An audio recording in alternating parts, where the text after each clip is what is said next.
بچوں، ہم آپ کو سندباد جہازی کے چھٹے سفر کا حال سنا رہے تھے۔ سندباد جہازی بادشاہ سے رخصت ہو کر تمام دوستوں سے رخصت ہو کر جہاز میں سوار ہو گئے۔ جہاز روانہ ہوا، باد مراد چل رہی تھی، سفر آرام سے کٹا اور کہتے ہیں کہ ہم گھومتے پھرتے آخر بصرہ پہنچے۔ بصرہ میں چند روز قیام کرنے کے بعد میں نے بغداد کا راستہ لیا۔ شہر پہنچ کر میں نے اپنا سامان حفاظت سے رکھوایا۔ گھر والوں اور دوستوں سے ملا، میں نے انہیں تحفے دیے، بہت خیرات کی، بھوکوں کو کھانا کھلایا، پھر اطمینان سے خلیفہ ہارون رشید کی خدمت میں حاضر ہوا اور شاہی ہدیہ اسے پیش کیا۔ خلیفہ نے دریافت کیا یہ ہدیہ کس کی طرف سے ہے؟ میں نے کہا، اے امیر المومنین، جس شہر سے میں یہ ہدیہ لایا ہوں اس کا نہ مجھے نام معلوم ہے نہ راستہ۔ اس کے بعد میں نے اپنا سارا ماجرا بیان کیا، جسے سن کر خلیفہ ششدر رہ گیا۔ اس نے واقعہ نگاروں کو حکم دیا کہ میری کہانی لکھ کر خزانے میں رکھ دیں تاکہ پڑھنے والے اس سے عبرت حاصل کریں۔ خلیفہ نے میری بہت عزت کی۔ پہلے کی طرح میں آرام سے اپنے گھر میں رہنے لگا اور ان مصیبتوں کو بالکل بھول گیا جن کا مجھے سامنا کرنا پڑا تھا۔ یہ میرے چھٹے سفر کی کہانی تھی۔ کل میں اپنے ساتویں اور آخری سفر کا حال سناؤں گا۔ اس کے بعد دسترخوان بچھایا گیا اور سب لوگوں نے دعوت نوش کی۔ روز کے دستور کے مطابق سندباد حمال کو 100 اشرفیاں ملیں۔ وہ انہیں لے کر ہنسی خوشی رخصت ہوا، گھر جا کر آرام سے سویا۔ صبح اٹھ کر نماز سے فارغ ہوتے ہی آخری سفر کا احوال سننے سندباد جہازی کی حویلی جا پہنچا۔ جب سب یار دوست جمع ہو گئے تو دسترخوان بچھایا گیا۔ مہمان سیر ہو کر کھا پی چکے تو سندباد جہازی نے اپنے 7ویں سفر کا حال بیان کرنا شروع کیا۔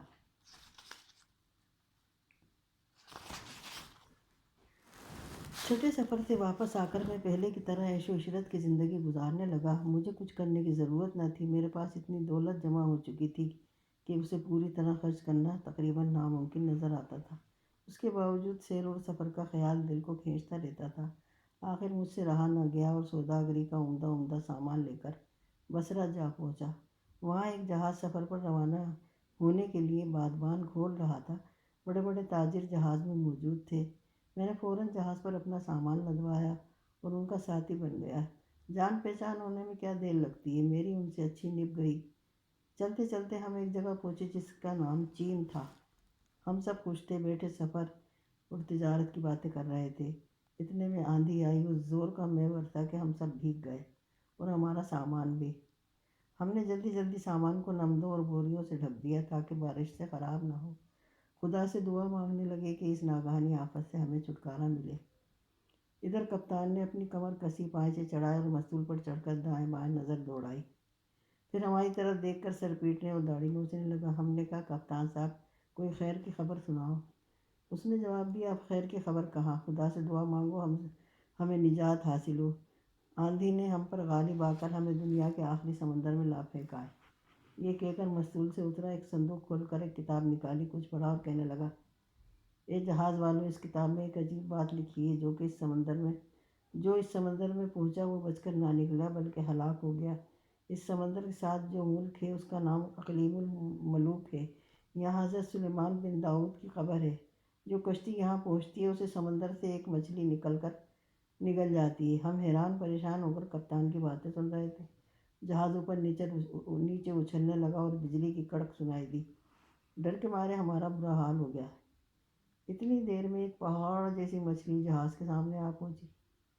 ہمیں یقین ہو گیا کہ ہم تھوڑی دیر کے مہمان ہیں۔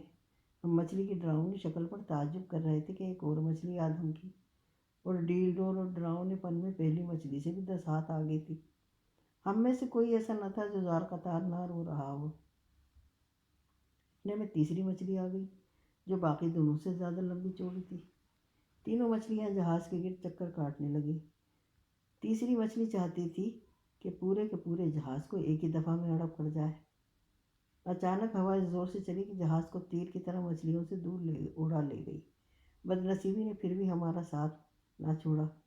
ہوا جہاز کو لیے جاتی تھی کہ ایک بلند چٹان نظر آئی۔ ہوا نے جہاز کو بلند چٹان پر لا پٹکا۔ جہاز ٹکر کھا کر ٹکڑے ٹکڑے ہو گیا۔ باقی لوگوں کا مجھے پتہ نہیں کیا انجام ہوا۔ جہاز کا ایک تختہ میرے ہاتھ آ گیا، میں اس پر سوار ہو گیا۔ کبھی ہوا کے جھکڑ آتے، کبھی موجوں کی ریل پیل میں پھنس کر تختہ اچھلتا گرتا۔ میں نے بھی جان لڑا دی، تختے کو ہاتھ سے نہ جانے دیا۔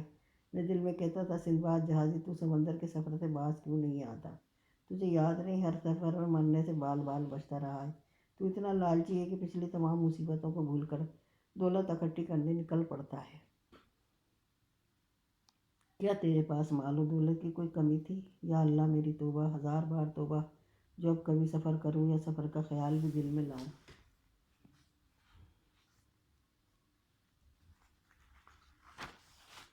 2 دن اور 2 راتیں میں تختے سے چمٹا بہا چلا گیا۔ تیسرے دن تختہ ایک جزیرے کے ساحل پر جا لگا۔ وہاں بہت سے درخت تھے، ندیاں بہہ رہی تھیں۔ بھوک کے مارے جانے کتنے پھل کھا اور کتنا پانی پی گیا۔ جان میں جان آئی تو جزیرے کو دیکھنے بھالنے کو دل چاہا۔ گھومتے گھامتے مجھے ایک بڑی ندی نظر آئی جس میں پانی کا بہاؤ غضب کا تھا۔ مجھے فوراً یاد آیا کہ چھٹے سفر میں ندی میں کشتی پر سفر کرنے سے میری جان بچی تھی۔ سوچا کہ کسی طرح لکڑیاں جمع کر کے کشتی بناؤں، شاید اس مرتبہ بھی کشتی مجھے کسی آبادی تک پہنچا دے۔ آس پاس اونچے اونچے درخت تھے، مجھے معلوم نہ تھا کہ وہ سندل کے درخت ہیں۔ میں نے ان درختوں کی لکڑیاں اکٹھی کر لیں، پھر نرم شاخیں اور گھاس لے کر انہیں رسی کی طرح بٹا، ان رسیوں سے لکڑیوں کو مضبوطی سے باندھا۔ یوں ایک تختہ نما کشتی تیار ہو گئی۔ میں نے دل میں کہا، اگر میں بچ گیا تو یہ صرف خدا کا کرم ہوگا۔ میں نے کشتی ندی میں ڈالی اور خدا پر بھروسہ کر کے چل پڑا۔ 3 دن گزر گئے۔ پیاس لگتی تو ندی کا پانی پی لیتا، لیکن کھانے کے لیے میرے پاس کچھ بھی نہیں تھا۔ میں بالکل کمزور ہو گیا اور میرا سر چکرانے لگا۔ چڑیا کے بچے جتنی جان بھی مجھ میں نہ رہی۔ کشتی آخر ایک پہاڑ کے پاس پہنچی جس کے درمیان سے ہو کر ندی گزرتی تھی۔ مجھے پچھلی ندی کی تنگی یاد آ گئی۔ خوف مجھ پر غالب آ گیا۔ میں نے کہا، کشتی کو جوتوں کر کے کنارے تک لے جاؤں اور اتر پڑوں۔ ندی کا بہاؤ بہت تیز تھا اور میری ایک نہ چلی۔ پہاڑ سے گزر کر ندی ایک وادی میں پہنچی ہے جہاں وہ آبشار کی صورت میں نیچے گرتی تھی۔ بلندی سے پانی کے گرنے کا شور سن کر دل دہلا جاتا تھا، مگر تیز بہتے بہتے پانی کے آگے میرا کیا زور چلتا۔ کشتی ادھر ادھر ڈولتی آبشار کے راستے نیچے جا گری۔ خدا کو تو بچانا مقصود تھا، نہ تو کشتی ٹوٹی نہ میں پانی میں گرا۔ بس جب ہوش ٹھکانے آئے تو دیکھا سامنے ایک عظیم الشان شہر ہے جس میں طرح طرح کے خوشنما عمارتیں ہیں۔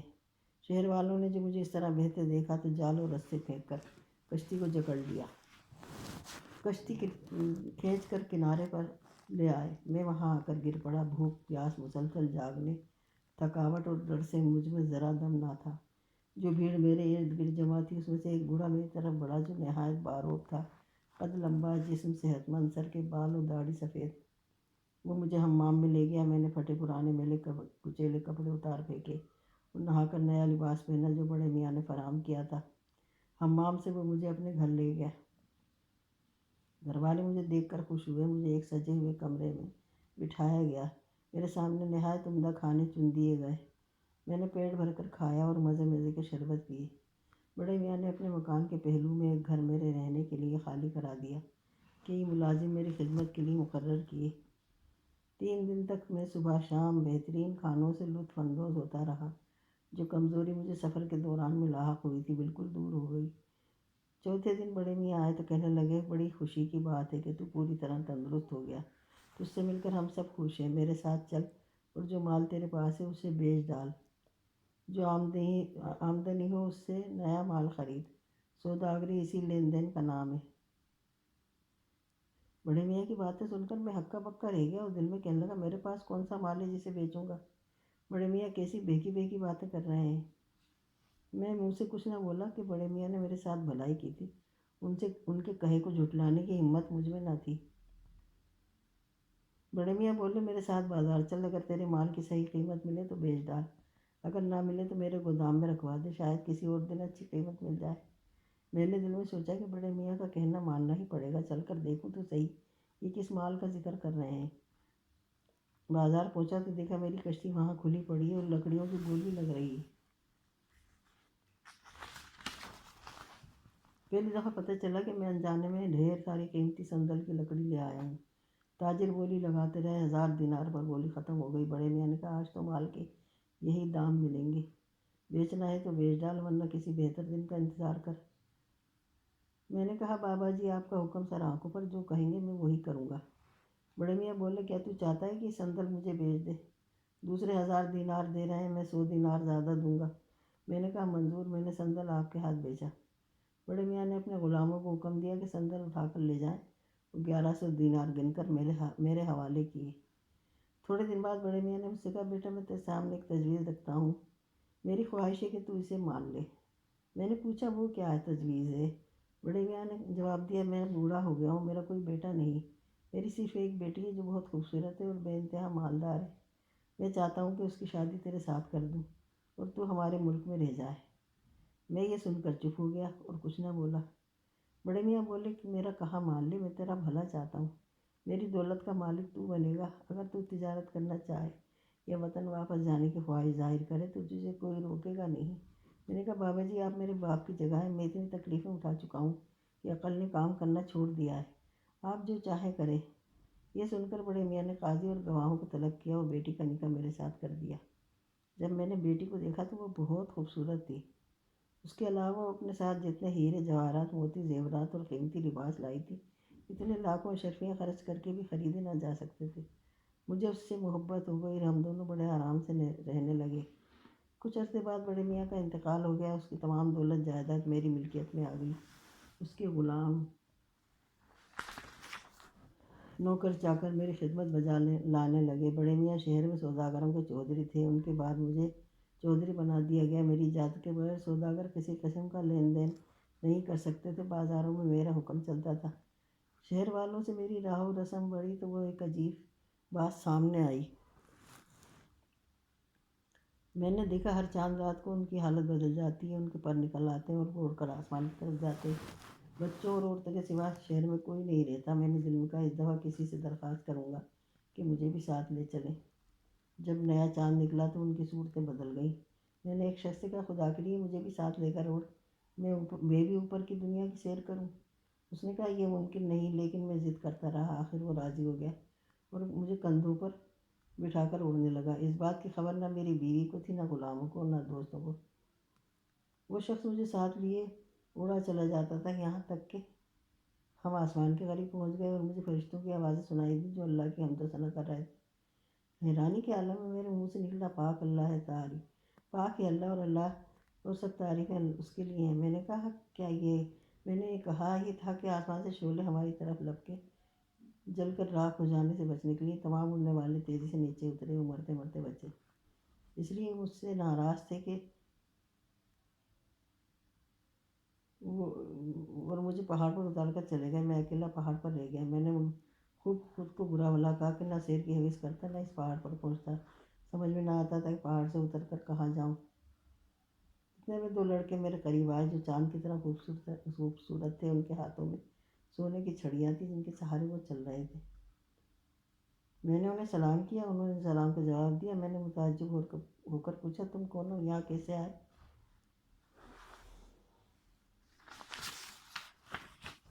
کیا کرتے پھر رہے ہو؟ انہوں نے کہا ہم خدا کے بندے ہیں۔ پھر سونے کی ایک چھڑی ہاتھ میں تھما دی، چلتے بنے۔ ان لڑکوں کے بارے میں سوچ ہی رہا تھا کہ پہاڑ سے ایک اژدہا نکلا۔ اس کے منہ میں ایک آدمی تھا، اسے وہ آدھا نگل چکا تھا۔ وہ آدمی چلا چلا کر کہہ رہا تھا جو مجھے چھڑائے گا خدا اسے ہر مصیبت سے نجات دے گا۔ یہ سن کر میں اس کی طرف لپکا۔ میں نے سونے کی چھڑی اژدہے کے سر پر ماری اور وہ آدمی کو اگل کر بھاگ گیا۔ وہ شخص مجھ سے کہنے لگا تیری وجہ سے میری جان بچی، میں تیرا ساتھ نہ چھوڑوں گا۔ ہم پہاڑ پر ادھر ادھر اتر چڑھ رہے تھے کہ بہت سے لوگوں کو اپنی طرف آتے دیکھا۔ غور سے نظر ڈالی تو ان میں وہ بھی آدمی تھا جو مجھے لے کر اڑا تھا۔ میں نے اس کے پاس گیا اور نرمی سے کہا اے دوست، جو سلوک تو نے میرے ساتھ کیا وہ دوستی میں جائز نہیں۔ وہ بولا تم نے اللہ کی تعریف کر کے ہمیں مار ہی ڈالا تھا۔ میں نے کہا مجھے علم نہ تھا کہ میری اس حرکت سے تم لوگ خطرے میں پڑ جاؤ گے، آئندہ ایسا ہرگز نہ کروں گا۔ یہ سن کر مجھے ساتھ لے جانے پر آمادہ ہو گیا، مگر شرط یہ رکھی کہ اس کے کندھوں پر سوار رہتے ہوئے میں اللہ کی حمد و ثنا نہ کروں گا۔ میں نے اس کی بات مان لی اور مجھے لے کر اڑا اور گھر چھوڑ آیا۔ میری بیوی نے مجھے دیکھ کر میری سلامتی پر مبارکباد دی اور کہنے لگی آپ ان لوگوں کے ساتھ کبھی نہ جانا، نہ ان کے پاس اٹھنا بیٹھنا، یہ شیطان کی اولاد ہے اور خدا کی یاد سے بے خبر۔ میں نے پوچھا تیرا باپ ان کے ساتھ کیسے نبھا کرتا تھا؟ وہ بولی میرا باپ ان کے گروہ کا نہ تھا، نہ ان کی جیسی حرکتیں کرتا تھا۔ میرا باپ فوت ہو چکا۔ میری رائے ہے کہ جو کچھ ہمارے پاس ہے اسے بیچ کر تجارتی مال خرید اور مجھے ساتھ لے کر وطن روانہ ہو جا۔ میرے ماں باپ مر چکے ہیں، میں اب یہاں کس کے لیے رہوں؟ چنانچہ میں نے بڑے میاں کی چیزیں ایک ایک کر کے بیچنی شروع کی۔ اس انتظار میں رہا کہ کوئی شخص اس شہر سے روانہ ہو تو میں بھی اس کے ساتھ ہو لوں۔ کچھ مدت بعد شہر کی ایک جماعت نے سفر کا ارادہ کیا۔ انہوں نے لکڑی خرید کر ایک جہاز بنوایا۔ میں نے کرایہ دے کر بیوی کو اس میں بٹھایا۔ جو مال و دولت ساتھ لے جا سکتا تھا وہ اٹھا لیا اور باقی وہیں چھوڑا۔ جہاز روانہ ہوا۔ راستے پر ہوا موافق رہی اور ہم صحیح سلامت بصرہ پہنچ گئے اور وہاں رکے بغیر ایک کشتی کرائے پر لے کر بغداد جا اترے۔ میں گھر والوں یار دوستوں سے ملا، اپنا مال اسباب گوداموں میں منگوایا۔ گھر والوں کو میرے واپس آنے کی امید نہ رہی تھی۔ میرے آخری سفر کا حوال سن کر انہیں بڑا اچنبھا ہوا۔ میں نے خدا کے حضور توبہ کی کہ اب نہ سمندر کا سفر کروں گا نہ خشکی کا۔ مال و دولت کی زیادہ حویص اچھی نہیں ہوتی۔ دوستو، یہ تھا میرے 7ویں سفر کا حال۔ خدا تم سب کو خوش خرم رکھے۔ خدا حافظ، شب بخیر۔